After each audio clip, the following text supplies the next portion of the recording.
अब तक की कहानी में रिहान को जब उस घर और उस बुढ़िया के बारे में पता चलता है तो वह पहले तो वहां से भागने को होता है, लेकिन जब उसे ऐसा लगता है कि यदि वह अपनी चीजों को उसी घर में छोड़ देगा तो आहना को कभी ढूंढ नहीं पाएगा, तब वह उस घर में अपना बैग लेने वापस जाता है। वह जैसे ही अपना बैग लेकर निकल रहा होता है कि चुड़ैल रूप में वह बुढ़िया उस पर हमला कर देती है। रिहान की हालत खराब हो जाती है और जब वह मरने को होता है तभी उसे एक पुराना लकड़ी का मंदिर मिलता है जिसे वह उस चुड़ैल को फेंक कर मारता है। उस मंदिर में एक चमत्कारी रुद्राक्ष की माला होने के कारण वह चुड़ैल उसी मंदिर में दबकर तड़पने लगती है। वह बेहद गुस्से में रिहान का गला पकड़ लेती है और तभी वही रुद्राक्ष की माला उसके हाथ लगती है और रिहान की दिव्य शक्तियां जागृत हो जाती हैं। रिहान के मस्तक से शिव की तीसरी आंख निकलती है जिसकी तेज रोशनी उस चुड़ैल को जला देती है। रिहान भी बेहद घायल होने के कारण वहीं बेहोश हो जाता है।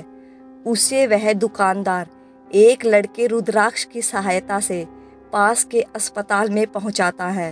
अस्पताल में रुद्र उसी रुद्राक्ष की माला को लेकर बहुत कुछ रिहान के बारे में सोच रहा होता है।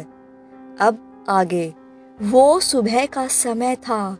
सूर्य की माध्यम रोशनी हर किसी का बदन सहला रही थी। अस्पताल परिसर में इस वक्त एक अलग ही नई उमंग छा जाती है क्योंकि कुछ ही देर में डॉक्टर आते हैं और कई मरीजों को अस्पताल की यातनाओं से मुक्ति मिल जाती है। रुद्र बड़ी खामोशी से रिहान के बिस्तर के पास एक पुरानी लकड़ी की कुर्सी पे बैठा सोने की कोशिश कर रहा था। उसे अस्पताल परिसर के शोर से कुछ चिढ़ होने लगी थी। वह अपनी आंखें बंद करके सोने की कोशिश करने लगा, लेकिन अब यह मुमकिन कहाँ था।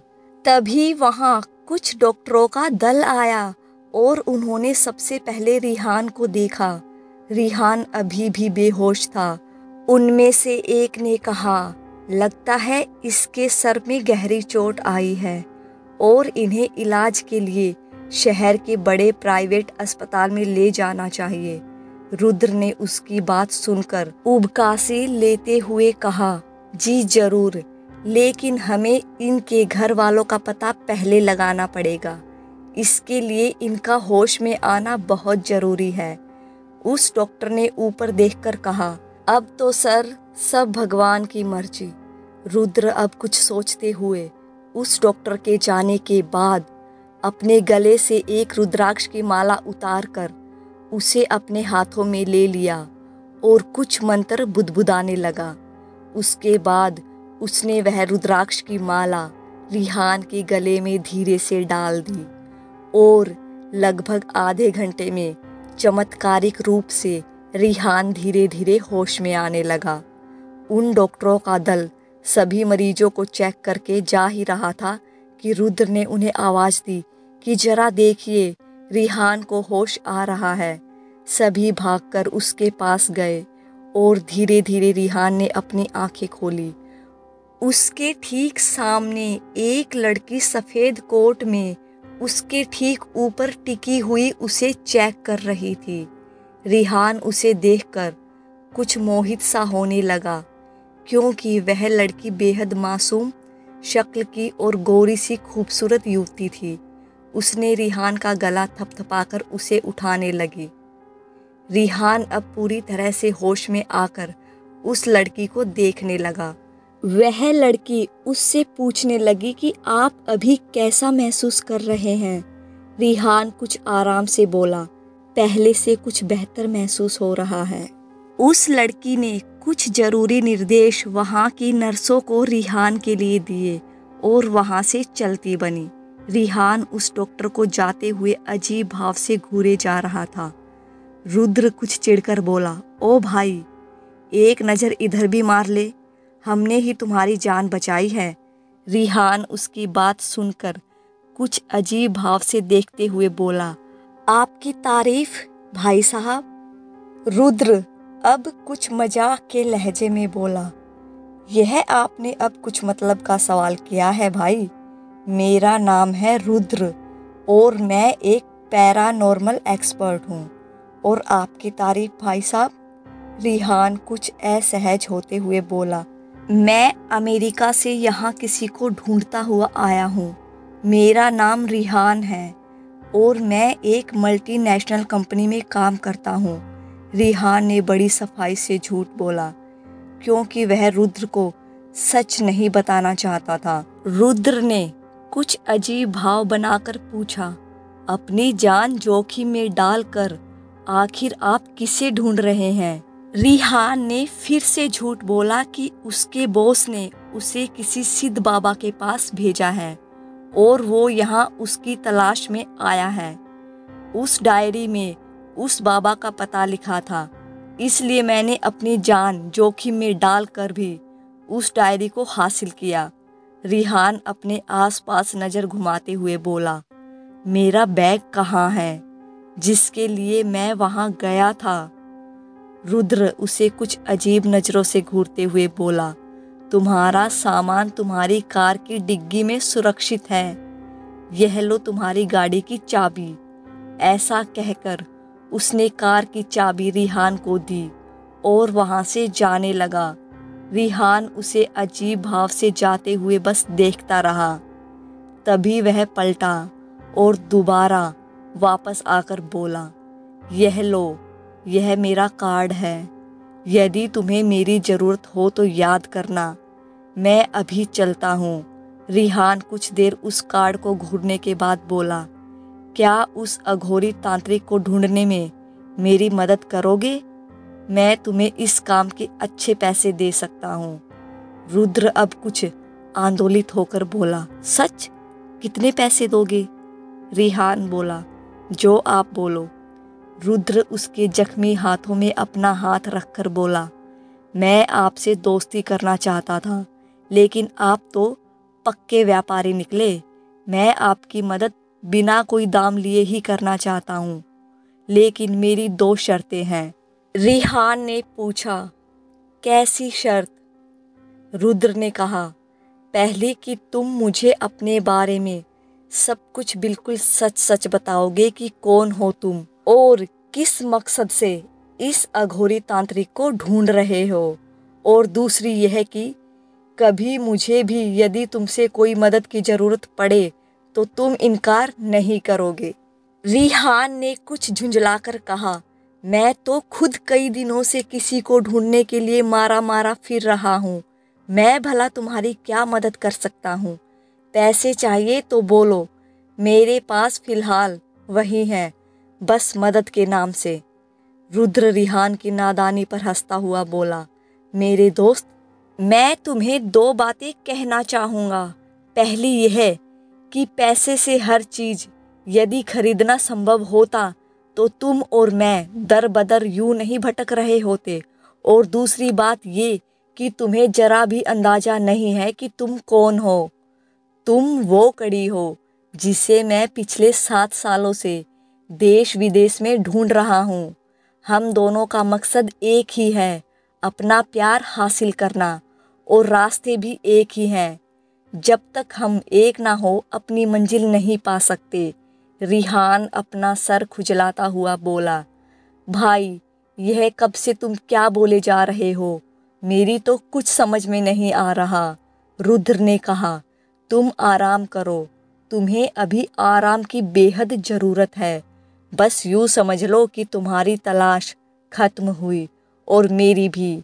यह कहकर रुद्र अपने आंसू पोंछता हुआ वहाँ से बाहर चला गया और रिहान उसे बाहर जाते हुए बस एकटक देखता रहा। वो सुबह का समय था। रिहान अपने बिस्तर पे बैठा अपने मोबाइल में कुछ बिजनेस रिपोर्ट देख रहा था। तभी वहाँ रुद्र आ गया और उसके हाथ से फ़ोन छीनता हुआ बोला, क्या भाई, हर वक्त काम काम और बस काम। आपको पता है प्रभु हमें कभी कभी बीमार जानबूझकर इसलिए बनाता है ताकि हम आराम कर सके। रिहान उसके इस मजाक से मुस्कुरा पड़ा और अचानक उसकी आंखें नम हो गई। रुद्र ने जब देखा कि रिहान की आंखों में आंसू आ गए तो उसने अपने जेब से रुमाल निकाला और आंसू पोंछते हुए बोला, क्या हुआ मेरे भाई? तेरा बड़ा भाई तेरे साथ है, रोता क्यों है? रिहान ने कहा, तुम्हें देखकर मुझे मेरे अजीज दोस्त यश की याद आ गई। आपको पता है, वह भी मुझे अपना भाई ही मानता था। उसका अपनी जिंदगी में एकमात्र उद्देश्य बड़ा काम कर अपनी माँ को सारे सुख देना। उसे मेरे कारण उस कर्ण पिशाचिनी ने मार डाला और उसकी मौत के सदमे में उसकी बूढ़ी माँ भी चल बसी। रिहान ने अपने हाथों को दिखाते हुए कहा, अपने इन्हीं हाथों से मैंने उन दोनों का अंतिम संस्कार किया और उस दिन के बाद मैंने कभी नए दोस्त नहीं बनाए। रुद्र रिहान से गले लगकर बोला, पुरानी बातों को भूल जाओ, अपने सामने देखो, तुम्हारा दोस्त कब से तुम्हारी राह देख रहा है। तभी वहाँ डॉक्टरों की टीम आ गई, जिनमें से एक खूबसूरत डॉक्टर थी। वह करीबन 6 फुट लंबी, गोरी और मासूम शक्ल लिए एक 30 साल की युवती थी।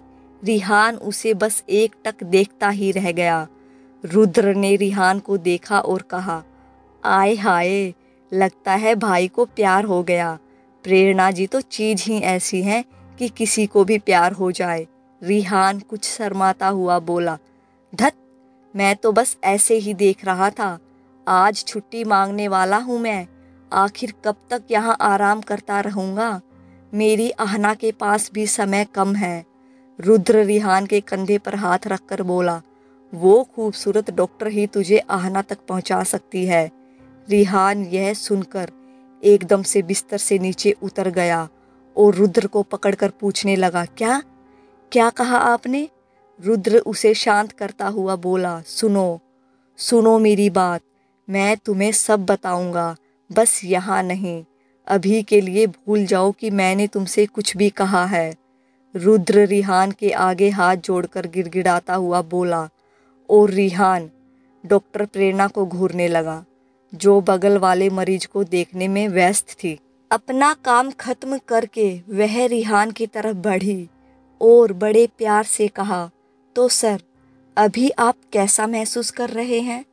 रिहान कुछ खोए स्वर में प्रेरणा को बड़े ध्यान से देखते हुए बोला, अभी मैं पहले से बहुत अच्छा महसूस कर रहा हूँ।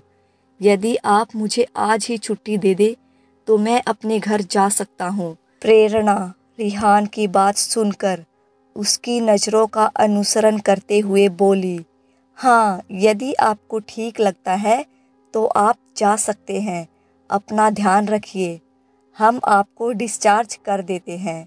प्रेरणा को लगने लगा कि रिहान शायद उसे बुरी नीयत से या वासना की नज़र से घूर रहा है, इसलिए वह मन ही मन कुछ नाराज होती हुई एक नर्स को रिहान को डिस्चार्ज करने को कहकर वहाँ से चली गई। तो दोस्तों, आप लोगों को ये कहानी कैसी लग रही है कमेंट करके ज़रूर बताइएगा, और इस कहानी का अगला भाग सुनने के लिए मेरे साथ बने रहिएगा और इस चैनल को सब्सक्राइब करिएगा। बेल आइकन ऑल प्रेस ज़रूर कर दीजिएगा ताकि मेरी आने वाली अगली नई वीडियो की नोटिफिकेशन सबसे पहले आपके पास पहुँचे।